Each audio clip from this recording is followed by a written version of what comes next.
আপনার বাড়িতে যদি তুলসী গাছ থাকে তাহলে নবরাত্রি শেষ হওয়ার আগে কিছু কাজ করুন। এগুলো করলে আপনি দেবী দুর্গার সঙ্গে লক্ষ্মীর আশীর্বাদ পাবেন। নমস্কার বন্ধুরা, আজ আমি আপনাদেরকে বাড়িতে তুলসী গাছ থাকলে নবরাত্রি শেষ হওয়ার আগে কি করণীয় সে বিষয়ে বলবো। হিন্দু শাস্ত্র অনুযায়ী দুটি নবরাত্রি বছরে পালন করা হয়। একটি হলো শরৎকালে, যেটি হলো শরৎ নবরাত্রি বা শারদীয়া দুর্গাপূজা। মহালয়ার পরদিন থেকেই দেবীপক্ষ আরম্ভ হয়। প্রতিপদ থেকে নবমী এর মধ্যে একটি নবরাত্রি পালন করা হয়। অন্যটি হলো বসন্ত নবরাত্রি, যেটা হয় চৈত্র মাসে।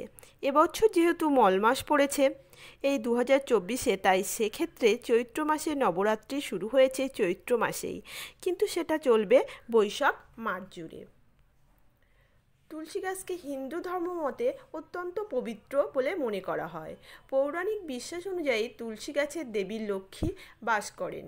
এটা বিশ্বাস করা হয় যে তুলসী যে বাড়িতে থাকে সেখানে সর্বদা দেবী লক্ষ্মী এবং ভগবান বিষ্ণুর আশীর্বাদ থাকে। আপনার বাড়িতে যদি তুলসী গাছ থাকে তাহলে নবরাত্রি শেষ হওয়ার আগে কিছু কাজ করুন। এগুলো করলে আপনি দেবী দুর্গার সঙ্গে লক্ষ্মীর আশীর্বাদ পাবেন এবং ঘরে বসে সর্বদা সুখ শান্তি বজায় থাকবে। নবরাত্রির সময় তুলসী পুজো করলে ঘরে ধন, সুখ ও সমৃদ্ধি আসে। নবরাত্রির সময় তুলসী সংক্রান্ত এই কাজগুলো করুন। নবরাত্রির সময় দেবী দুর্গার সঙ্গে তুলসী গাছের কাছেও একটি প্রদীপ জ্বালাতে হবে। একটা বিশ্বাস করা হয় যে এটি ঘর থেকে বাস্তুদোষ দূর করে এবং তুলসী মার কৃপায় ঘরে সমৃদ্ধি আসে। নবরাত্রিতে নিয়ম করে তুলসী পূজা করলে স্বাস্থ্য সংক্রান্ত যাবতীয় সমস্যা দূর হয়। তুলসী পুজো করলে সুস্বাস্থ্যের আশীর্বাদ পাওয়া যায়, তাই নবরাত্রির সময় প্রতিটি ঘরে তুলসী মাকে পুজো করা উচিত। যদি এখনও বাড়িতে তুলসী গাছ না লাগানো থাকে তাহলে নবরাত্রি শেষ হওয়ার আগে অবশ্যই বাড়িতে লাগান তুলসী গাছ।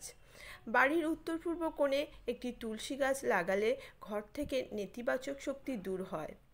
নবরাত্রির সময় তুলসী গাছে জল নিবেদন করা খুবই শুভ বলে মনে করা হয় এবং প্রদক্ষিণ করাও অত্যন্ত শুভ। এতে করে ঘরোয়া ঝামেলা থেকে মুক্তি পাওয়া যায় এবং ঘরে শান্তি থাকে। নবরাত্রির সময় দিনের বেলা সূর্যের সামনে তুলসী মাকে জল নিবেদন করা উত্তম। এটি সৌভাগ্য নিয়ে আসে। মা দুর্গা ও লক্ষ্মীর কৃপায় জীবনে অনেক উন্নতি হয়। তুলসীর জল নিবেদনের পর মহাপ্রসাদ জননী সর্বসৌভাগ্য বর্ধিনী আধি ব্যাধি হরা নিত্যম তুলসী তম নমস্ততে এই মন্ত্রটি জপ করতে হবে। এতে ইচ্ছা পূরণ হয়। ভিডিওটি ভালো লাগলে অবশ্যই লাইক, শেয়ার অ্যান্ড সাবস্ক্রাইব করে পাশে থাকবেন আর কমেন্ট করে জানাবেন কেমন হয়েছে ভিডিওটা। নমস্কার।